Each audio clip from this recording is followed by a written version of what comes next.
वाल्मीकि रामायण में आज आपको भक्तगणों सीता का श्री राम के समक्ष उनके साथ अपने वन गमन का औचित्य बतलाना, यह कथा आपको सुनाऊंगा। आप इसको ध्यानपूर्वक सुने।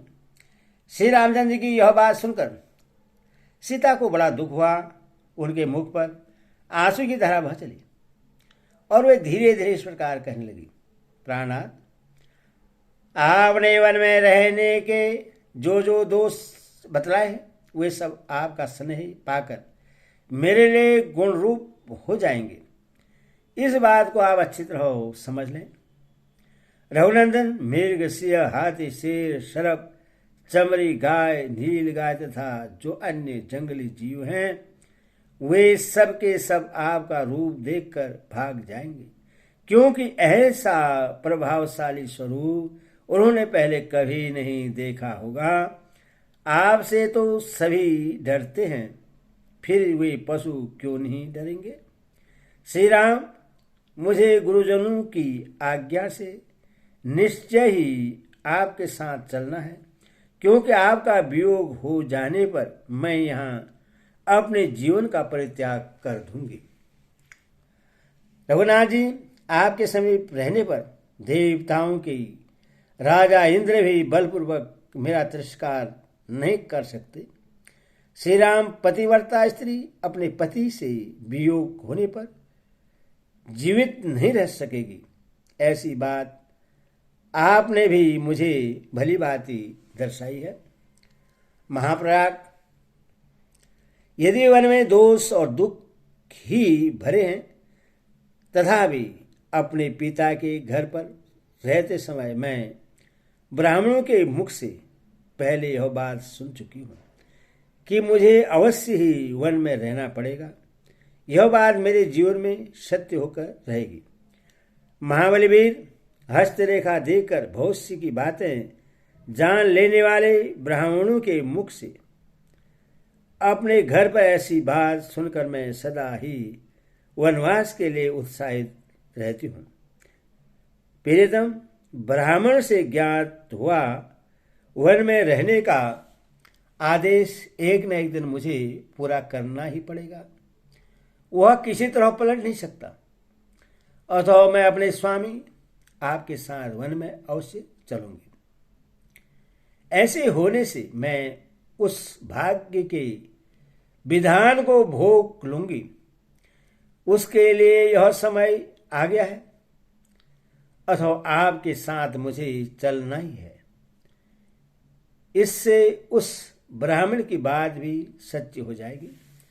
वीर, मैं जानती हूं कि वनवास में अवश्य ही बहुत से दुख प्राप्त होते हैं, परंतु वे उन्हीं को दुख जान पड़ते हैं जिनकी इंद्रियां और मन अपने बस में नहीं है।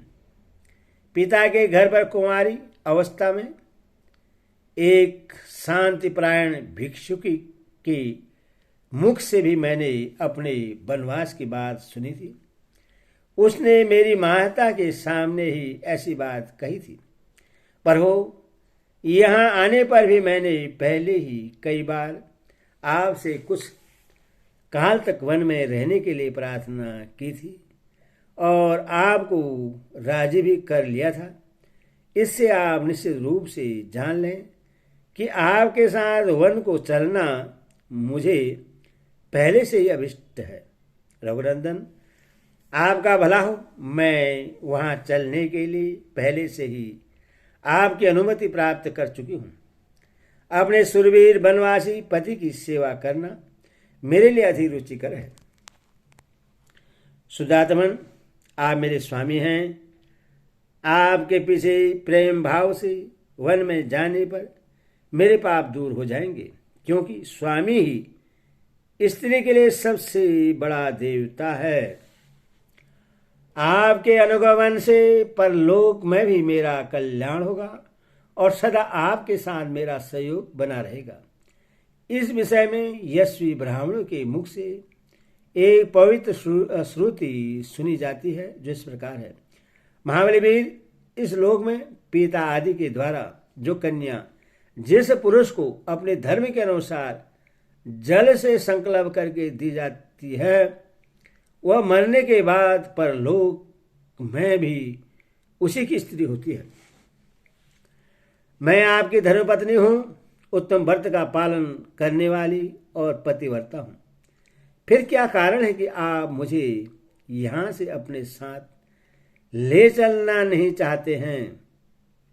काकुस्थ कुलभूषण, मैं आपकी भक्त हूँ, पातिव्रत का पालन करती हूँ, आपके बिछोह के भय से दीन हो रही हूँ तथा आपके सुख दुख में समान रूप से हाथ बटाने वाली हूँ। मुझे सुख मिले या दुख, मैं दोनों अवस्थाओं में सम रहूंगी, हर्ष और शोक के वशीभूत नहीं होंगी। अथवा आप अवश्य ही मुझे साथ ले चलने की कृपा करें।